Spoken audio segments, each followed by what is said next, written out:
Guys, what is going on? I got back this morning from Cleveland. Took a really early flight. I've literally been laying low all day, and honestly, I could not stop thinking about the trip. Thinking about cards, thinking about all the experiences, thinking about the people I saw, hung out with, all kinds of stuff. It was really. I didn't think that it could top Chicago from last year, but somehow it did. Um, I want to say that the people who I mostly hung out with, Mike, Shane, Everett, and Joey, we saw them every day, and they were super amazing. I also met a lot of YouTubers that I haven't and people I haven't met before. Um, that included some guys from RBI Crew. Um, that was Dave and his wife Shelby. That was Logan, um, Hitman 23, Ted, um, Ed. Um, yeah, I mean, Baseball Collector, I met him. I met Enough Said Cards. Um, Met a lot of people and continuing to make friendships, which is so cool. Share something like this with someone else is just the best feeling. Um, as far as pickups went, I actually had more success picking up things outside of the show than I actually had purchasing things at the show. The one really spectacular card that I purchased is actually getting graded at SGC. I should probably get it in about a month or so. So I'll have six cards. No, five cards to to show when that comes in. But I'll show you what I picked up in the meantime. On Wednesday, Michael and I went to the SGC booth. That was the first thing we did, and they gave us these awesome hats. The snapback and says the 20, their new logo here, celebrating 20 years of creating awesome cards. Um, and I also, a day or so later, got this cool commemorative coin that they gave out. It's actually kind of sweet. I don't do this kind of stuff, but it's a pretty heavy coin. I don't know. I don't know what I'll do with it, but I'll keep it around, I guess. Um, Before we went to the show, though, I will say, Michael and I, we shared a room, and he picked me up from the airport. We got back, and by the time we got back and sort of got settled in, it was almost time to head out to the show and begin because it was Wednesday. We were gonna go for the sneak peek at 4. So before that, we sort of exchanged care packages. I got him some things that I think he needed for his collection, which I'm sure he'll show. But I wanted to show what he got me. All of these cards were new to my collection. But really anything that he could have given me would have been just so generous and so thoughtful. Um, this first card, what set is this from? I'm sorry. This is from 2015 Cooperstown Baseball Panini. This is number 4 of 25. This is like a base parallel from when. This is actually, I think, the only card that I have featuring Hank in an Army uniform. It's kind of sweet. I have the 1/1 version of this. So the 425 goes nicely. He also got me 3 1/1s. This is a Conlon plate from this set that was done like in the early 90s. It's actually, I don't know what the actual origin of this is, but these show up occasionally on eBay, and there are a lot of different cards in the set. I already had a Conlon plate, but not this Conlon plate. And I love printing plates. I mean, I think they're super cool, super unique. I try and get as many plates as I possibly can. Speaking of plates, he gave me this one from 2010 Topps Tribute. This is the black plate. Really nice. Here's the back. The next thing he gave me really kind of blew me away. I don't have a card like this currently in my collection.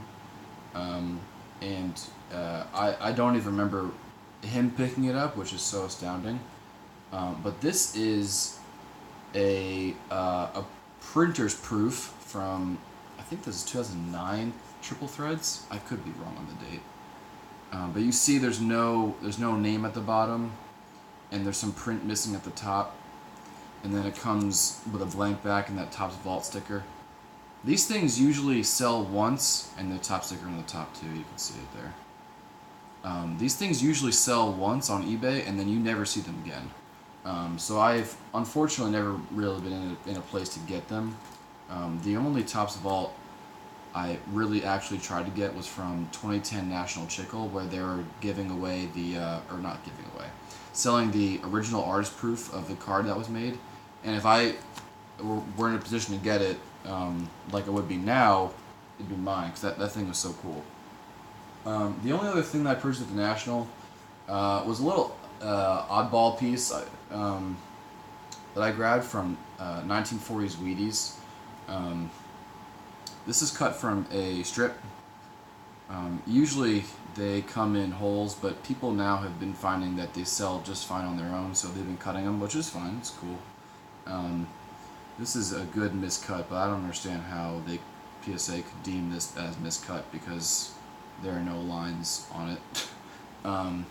So really cool to add this. This was I think this was $60, so something nice just to add.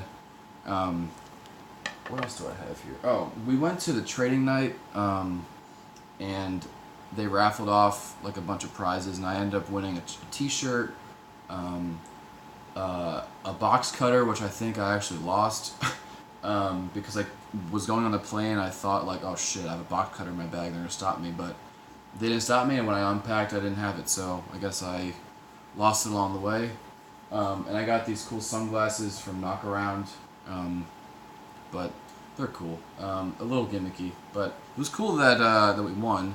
That night, I met Jason Bose. I don't know how to pronounce his last name, but I was literally next to him when he broke a box of Immaculate and pulled a Shohei Ohtani hat button, number to 4. It was the fucking craziest thing I've ever seen in my whole life. So that was like all Thursday. Actually, that was part of Thursday.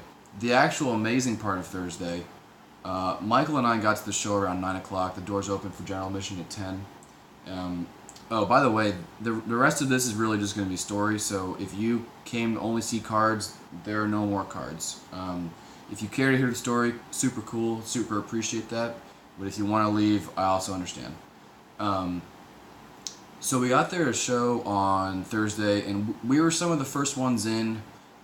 So we were toward the front, and we were sort of chatting up with these two collectors that we met in line.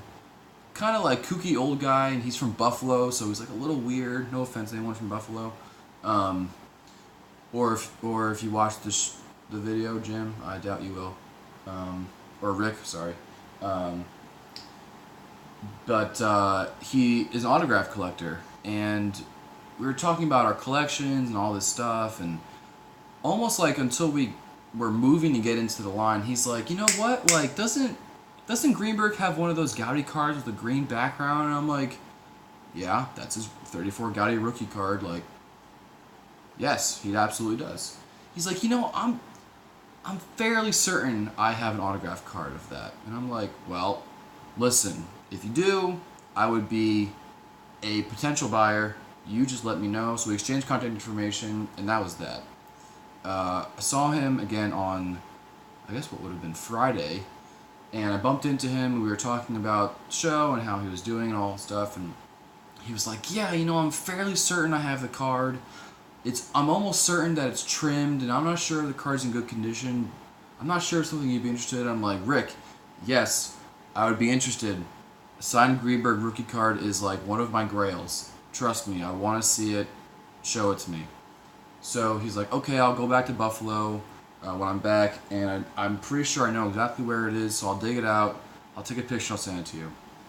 So Saturday morning comes, it's about 7 o'clock, and I get a text message from him. I can't show you what it looks like now because I'm using my phone to record, but when I get it, I will show you. He showed me a picture of the card, and in fact it was trimmed, and the autograph was light.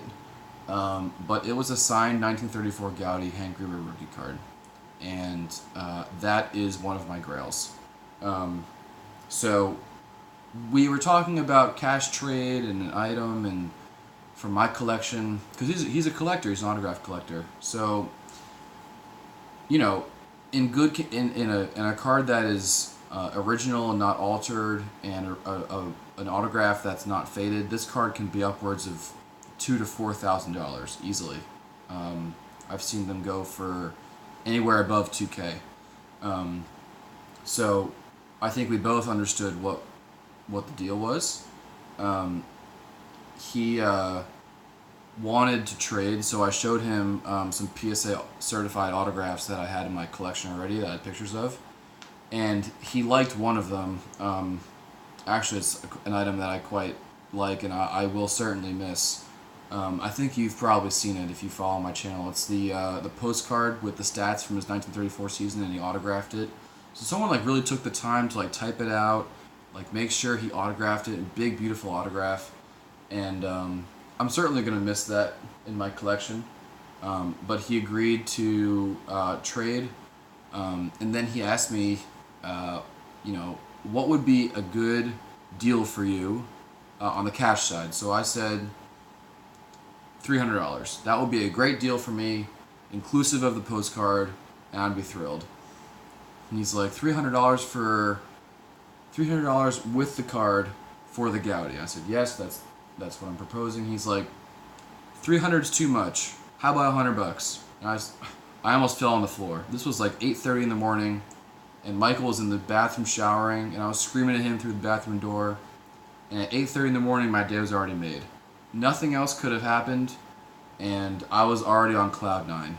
And I'm so excited to go and go back to my parents' house, get the item, bring it back here, send it off to him, and start the transaction, because it's amazing that you can meet someone in passing and receive such generosity from them. You know, he could have easily have, said, 300's not enough. I need more than that, XYZ. But he's a true collector. Something that he said, which really struck me, I thought was actually quite funny, was that,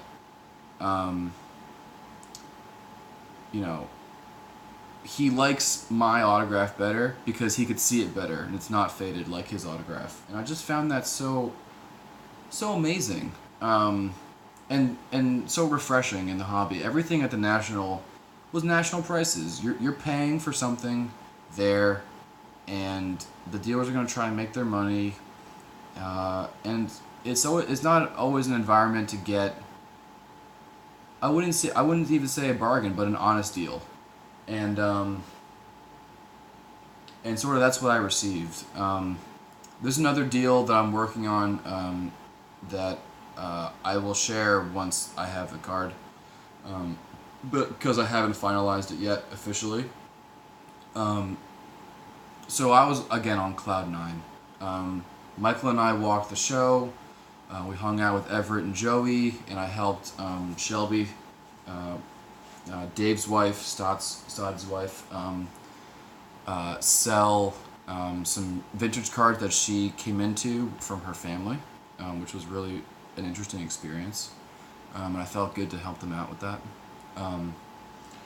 So after that, the day was winding down, and I had some extra cash in my pocket, and I kind of felt a little daring, so I bought a box of 2018 Tribute, and I broke it with Everett, who videotaped it, Michael, and Ted. If you want to see the video of what transpired, it is the video prior to this one in my channel. I will just say that it was one of the most memorable experiences I've ever had card collecting, and easily the best pull I've ever had from a box. It was just unbelievable, and I have so many memories from the whole weekend, and I can't wait to get my SGC cards back. I'm really excited about what SGC is doing. The whole revamping of their website, registry, the flip, eventually the holder and the gasket. And certainly some things that we don't know about are really refreshing, innovative changes right now in the hobby. And honestly, PSA needs to be challenged. I know there are some people that are PSA lovers. I get it. The resale value is great. I get it. But there are some things that SGC just does better that I value more. And we can have the conversation all day, but I don't care to have the conversation because I know the arguments on both sides. But what I will say is that it will be refreshing for the hobby to have change in a part of the business that has become so integral to it. But really what I want to end off with is that, you know, like I said in the beginning of the video, the friendships that I'm continuing to foster and make are just fantastic, and you know, just can't wait for 2019. It's a year away already, and I already can't wait for it. It's just a fantastic feeling, and I really had a fantastic national with all things considered. The things that I picked up, the boxes that I opened, all the food we had, all the laughs, and like, it was just amazing. And I can't wait to keep experiencing it. So the next video for me actually might be, of all the praising I'm doing for the National, I also have some things that, not that I need to address, but some sort of like rant things that I, would like to hear people's thoughts about. So I might make that right after this to kind of like break it up, from like a great video and a video about great things and then a video about not so great things. So I'm just gonna record it right after this. Guys, thank you so much for watching. I really happy to share this all with everyone, and I hope you go down and watch that video of me opening that tribute box. It is about an 8-minute video, and I've probably watched it 20 times today. I got nothing else to do. So I'm super excited to see what's coming in the next few weeks, because there's some huge things coming for my collection. So I will share them with you, and I cannot wait. Guys, thank you.